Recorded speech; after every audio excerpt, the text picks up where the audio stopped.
Hi there. I've been asked by a number of people to talk about the relationship between my paintings and the music that I write, and I'm going to attempt to do this in part, at least, in this video. Now, it is a rather, for me, a rather difficult sort of request, because the relationship between the two is both very complex and very simple. It's very complex because there is a lot of things that connect the paintings and the music together for me, as the person that makes them, with regards to the effect that they have upon me. But the symbolic surfaces of both the paintings and the music, and by symbolic I mean in the paintings, the brush strokes, the colours, the textures, the structures, that are organised in such a way as that they are possibly not, representing things that me as the artist or me as the viewer look at and associate with things in the real world. They have a sort of a referent quality. So they're symbolic because they're representing things that aren't actually there. When you look at a painting, one of my paintings, you can see roughly where the sky is. You can make out various objects, various forms. Your imagination may sort of concoct meaningfulness around certain brushstrokes and combinations of brushstrokes that somehow remind you of things in the real world. But they're not there. It's symbolic. The painting is representing things that are not there, that are building in your imagination, and where you are actually discerning the meaning by the way you interpret what I've done. And the same is true of the music, except in the music, within the sounds, the pitches, the rhythms, the dynamics, the expression, the structure that you're hearing, those things don't have a referent to the real world outside, because they just don't. Music isn't mimetic. It's not related to or a referent to the outside world. Certainly not in the way that I write it. It's very abstract.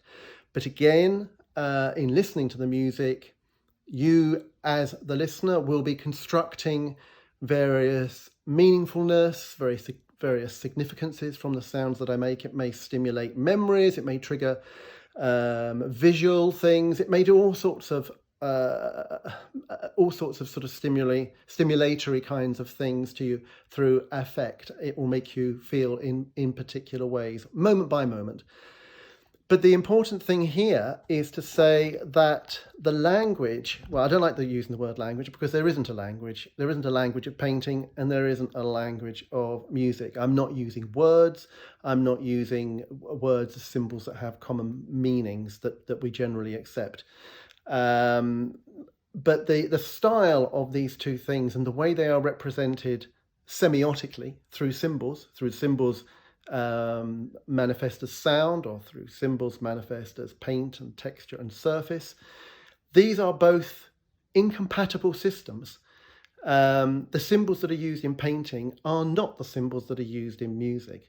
And I am unable to tell you that any particular symbol in any particular painting, any particular brushstroke or colour or combination of these things that form various structures, has an equivalent in any of the music that I write. It just doesn't. There isn't a colour that means a B flat for me, or three lines that mean a rhythmic configuration. True, there are gestures in the music, there are gestures in the paintings, but they are not necessarily of equal value or equal significance to one another. And even if they were, even if I assumed that they were, there is absolutely nothing to guarantee that you as the listener or you as the viewer will interpret them as meaning the same as I think they mean. The meaning of the paintings, the significance of them, resides with me as the artist and you as the listener or the viewer. But those two things aren't necessarily the same thing. And no matter what I put into one of my paintings, the amount of messaging or intention that I'm able to communicate that is of a similar value to meaning for me across to you is dubious, to say the least, and probably doesn't actually work in that way. So how are these paintings connected is the next question. If they're not connected by their surfaces, by their signs and their symbols, by the sounds, then how are they connected? Well, that's a very, very good question, and I don't really have a very easy answer for that either, I'm afraid. I am writing a book at the moment called Music, Painting, Landscape and Me, which is exploring these aspects in great detail. And although I haven't reached a conclusion as yet, all I can say about what connects them at the moment is that they both originate from me. They are both processed through my neurology, my imagination, through my body, the concepts and the structures, the way I translate my affect, what I may think and feel into symbols, will have some kind of a consistency because it belongs to me. But it's very hard to actually point out what that is. So all I can say is that the paintings and the music are connected because in the first instance, they are connected structurally in some way to my engagement with an experience of landscape.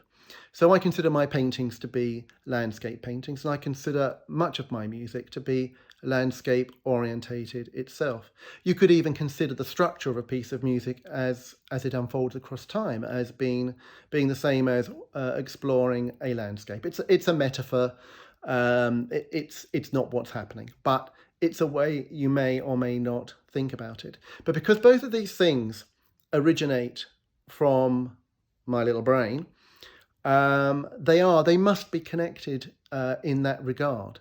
But the way that they manifest, the way that they're embodied in sound and within the paintings is radically different as a physicality, as an art form. They are very, very different. So one is not comparable to the other, but both are connected because they originate from me and they originate from the interests, passions, aesthetics, choices that as a human being I make.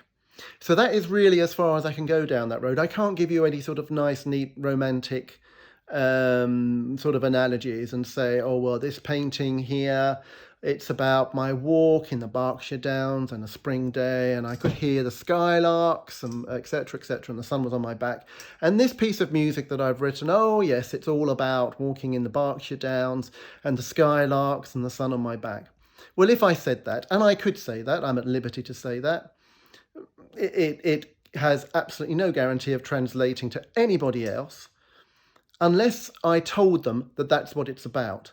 And then they may have an inkling to look at it through that particular perspective.